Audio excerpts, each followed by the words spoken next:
Shalom, selamat pagi Bapak Ibu Saudara yang terkasih di dalam Tuhan Yesus Kristus. Kita bertemu kembali dalam program Gemar Jumat 27 Desember 2024. Berkat firman Tuhan pagi ini terambil dari Amsal 16 ayat 5 sampai yang ke-7 dan saya beri judul Hidup yang berkenan di hadapan Tuhan. Kitab Amsal merupakan kumpulan hikmat yang ditulis oleh Raja Salomo dan beberapa penulis lainnya untuk membimbing umat Allah dalam menjalani hidup yang bijaksana. Pasal 16 secara khusus berbicara tentang bagaimana manusia merencanakan hidupnya, tetapi Tuhanlah yang memiliki kendali penuh atas segalanya. Dalam ayat yang kelima sampai yang ketujuh, kita diajarkan tentang pentingnya sikap hati, hubungan dengan Tuhan, dan bagaimana itu mempengaruhi hubungan dengan sesama. Pada zaman Salomo, masyarakat Yahudi sangat memahami bahwa hidup yang sesuai dengan kehendak Tuhan membawa berkat, tetapi penyimpangan hati seperti kesombongan dan ketidaktaatan akan mendatangkan hukuman. Bapak Ibu Saudara yang dikasihi Tuhan Yesus Kristus, kita akan melihat satu persatu mulai dari ayat yang kelima sampai yang ketujuh. Untuk ayat yang kelima, demikian firman Tuhan, setiap orang yang tinggi hati adalah kekejian bagi Tuhan. Sungguh, ia tidak akan luput dari hukuman. Kesombongan adalah kekejian di mata Tuhan. Tuhan membenci kesombongan, karena kesombongan membuat manusia tidak mengandalkan Tuhan, tetapi mengandalkan kekuatan, kekayaan, atau kebijaksanaannya sendiri. Kesombongan adalah dosa akar yang seringkali menyebabkan dosa-dosa lain. Bapak Ibu Saudara pasti tahu kisah Menara Babel dalam Kejadian 11 ayat 1 sampai yang ke-9. Orang-orang pada zaman itu memiliki satu bahasa dan ingin membangun sebuah menara yang mencapai langit untuk menunjukkan kekuatan mereka dan menjadi terkenal. Dalam Kejadian 11 ayat 4 mereka berkata, "Marilah kita dirikan bagi kita sebuah kota dengan sebuah menara yang puncaknya sampai ke langit, dan marilah kita cari nama supaya kita jangan terserak ke seluruh bumi." Namun, Tuhan melihat kesombongan mereka. Tuhan tahu bahwa hati mereka dipenuhi dengan kebanggaan yang ingin menggantikan posisi Tuhan. Akhirnya Tuhan mengacaukan bahasa mereka dan menyebarkan mereka ke seluruh penjuru bumi. Kesombongan hanya membawa kehancuran, baik dalam kehidupan pribadi, hubungan, maupun rencana besar. Seperti orang-orang di Menara Babel, rencana yang dibangun atas dasar kesombongan tidak akan berhasil. Bapak Ibu Saudara, dalam kehidupan sehari-hari, kita sering merasa bangga atas pencapaian kita dan lupa bahwa semuanya berasal dari Tuhan. Kita diajak untuk bersyukur dan mengakui bahwa Tuhanlah sumber dari semua keberhasilan kita. Sebelum mengambil keputusan besar, kita perlu bertanya pada diri kita sendiri, apakah saya melibatkan Tuhan dalam keputusan ini? Yang kedua, kita akan baca di ayat yang ke-6, dengan kasih dan kesetiaan, kesalahan diampuni. Karena takut akan Tuhan, orang menjauhi kejahatan. Kasih setia dan takut akan Tuhan membawa pengampunan. Tuhan adalah Allah yang penuh kasih, tetapi Dia juga kudus. Dia menginginkan pertobatan sejati dari manusia.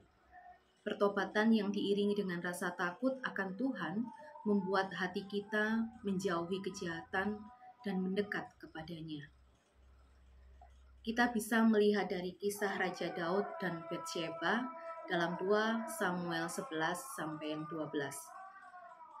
Daud seorang raja yang dipilih Tuhan, jatuh dalam dosa besar. Dia mengambil istri Uria yaitu Batsheba dan bahkan mengatur agar Uria dibunuh dalam pertempuran. Namun ketika Nabi Nathan datang dan menegur Daud, Daud segera menyadari dosanya. Tuhan mengampuni Daud, tetapi konsekuensi tetap ada. Pengampunan Tuhan adalah wujud kasih setianya, tetapi itu membutuhkan kerendahan hati dan ketulusan dalam pertobatan. Bapak Ibu Saudara yang dikasihi Tuhan, kasih setia Tuhan tidak berarti Dia mengabaikan dosa, tetapi Dia memberi kesempatan untuk bertobat. Pertobatan sejati datang dari hati yang takut akan Tuhan, bukan sekedar rasa bersalah. Ketika kita merasa jatuh dalam dosa, jangan menunda untuk datang kepada Tuhan. Jika kita pernah menyakiti seseorang, akuilah kesalahan kita kepada Tuhan dan segera perbaiki hubungan dengan orang tersebut.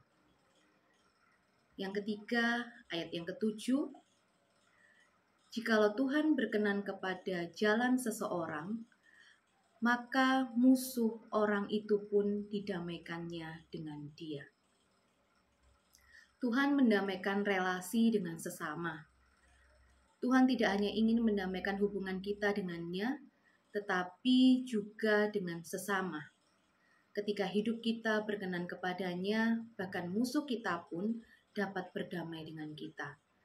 Tuhan bekerja melalui ketaatan kita untuk memulihkan relasi yang retak. Kita tahu bersama kisah Yusuf dan saudara-saudaranya yang terdapat dalam Kejadian 37 sampai yang ke-50. Yusuf dijual oleh saudara-saudaranya ke Mesir karena iri hati. Namun meskipun diperlakukan dengan sangat buruk, Yusuf tidak menyimpan dendam. Dia tetap hidup dengan takut akan Tuhan. Ketika akhirnya dia menjadi penguasa di Mesir, dia memiliki kesempatan untuk membalas dendam, tetapi dia memilih untuk memaafkan. Yusuf berkata kepada saudara-saudaranya, "Kamu memang mereka-rekakan yang jahat terhadap aku, tetapi Allah telah mereka-rekakannya untuk kebaikan." Kehidupan Yusuf yang berkenan di hadapan Tuhan membuat relasinya dengan saudara-saudaranya dipulihkan, bahkan menjadi berkat bagi keluarganya. Bapak Ibu Saudara, ketika kita hidup dalam kebenaran, Tuhan dapat bekerja melalui hidup kita untuk memulihkan hubungan, bahkan dengan orang-orang yang pernah menyakiti kita. Jika ada hubungan yang retak dalam hidup kita, mintalah hikmat Tuhan untuk mengambil langkah, misalnya meminta maaf atau mengajak bicara secara langsung orang yang bersangkutan. Saya yakin dan percaya Tuhan akan memberi damai dalam hati kita dan membuka jalan untuk memulihkan hubungan. Bapak Ibu Saudara yang dikasihi Tuhan Yesus Kristus, Amsal 16 ayat 5-7 mengajarkan bahwa sikap hati yang benar di hadapan Tuhan membawa pengampunan, kedamaian, dan pemulihan hubungan.